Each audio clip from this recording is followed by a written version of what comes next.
Moi, on m'appelle Stanislas Ndeto. Je suis danseur chorégraphe et président fondateur de l'ensemble artistique et culturel Les Assourins, et promoteur du Festival international de danse et de percussion FIDA pour le Sou. Et pourquoi avoir initié FIDA pour le Sou? C'est tout simple. J'ai initié FIDA pour le Sou pour amener les troupes de danse à améliorer davantage le travail qu'elles font dans le domaine de la danse. Aujourd'hui, force est de constater que le fait de se regrouper, de commencer par gesticuler, seul n'intéresse plus le public, tant sur le plan national et international. C'est de pouvoir faire des créations thématiques dans le domaine de la danse. Parce qu'aujourd'hui, si nous allons dans des spectacles de théâtre, on voit que c'est des thèmes qui sont développés, qui sont mis en scène. De la même manière, dans la danse aussi, nous pouvons nous exprimer à travers le geste, à travers des pas de danse, des séquences de théâtre, et tout ça ensemble donne le spectacle de création thématique dans le domaine de la danse. Et ceci était rare au Bénin parce que il n'y a pas assez de troupes qui faisaient ce genre de travail. On avait commencé, on a souhaité que d'autres le suivent. Parce qu'on a besoin de présenter des spectacles de qualité sur des scènes internationales. Et qu'est-ce que FIDA, depuis 5 ans, a apporté dans ce domaine?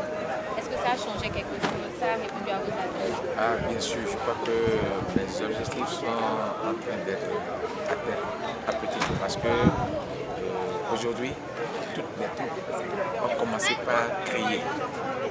Pas seulement la danse que nous avons héritée de nos ancêtres que nous continuons à exécuter, mais autant qu'ils sont aujourd'hui, tout le monde est entraîné dans le mouvement et ils choisissent des thèmes qu'ils arrivent à développer à travers une chorégraphie.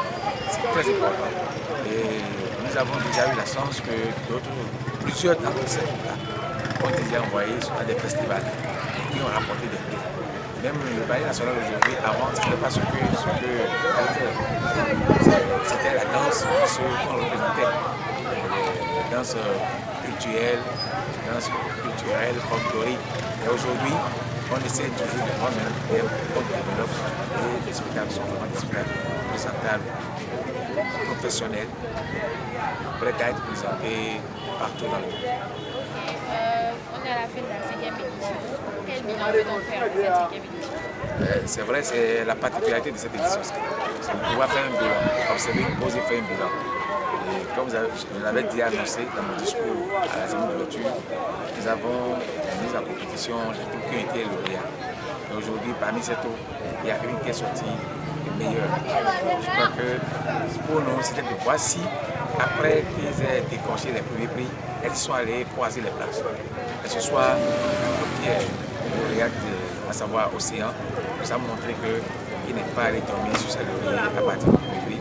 Ils ont prouvé que le travail a continué et ils sont devenus professionnels. Ça, c'est déjà un acquis pour le festival et pour le Bénin en général. Et qu'est-ce que vous nous préparez pour la 6e édition? Bon, la 6e édition, nous allons encore reprendre parce qu'il y a d'autres troupes qui attendent aussi et qui ont eu le temps de suivre ces spectacles qui se sont déroulés sur cette scène. Je crois qu'ils se préparent déjà parce que ces troupes qui ont été lauréats, on va les écarter et prendre maintenant les jeunes troupes qui vont emboîter le pas des autres et nous démontrer de quoi ils sont capables. Donc l'année prochaine, nous allons mettre en compétition toutes carrément et pour voir aussi le niveau. Et peut-être les 10 ans, c'est-à-dire à la 10e édition, nous allons encore observer la pause et prendre les 5 premiers qui vont venir à mettre en position pour sélectionner encore une troupe pour montrer que l'objectif de ce festival est en train d'être atteint. Merci. Merci à vous.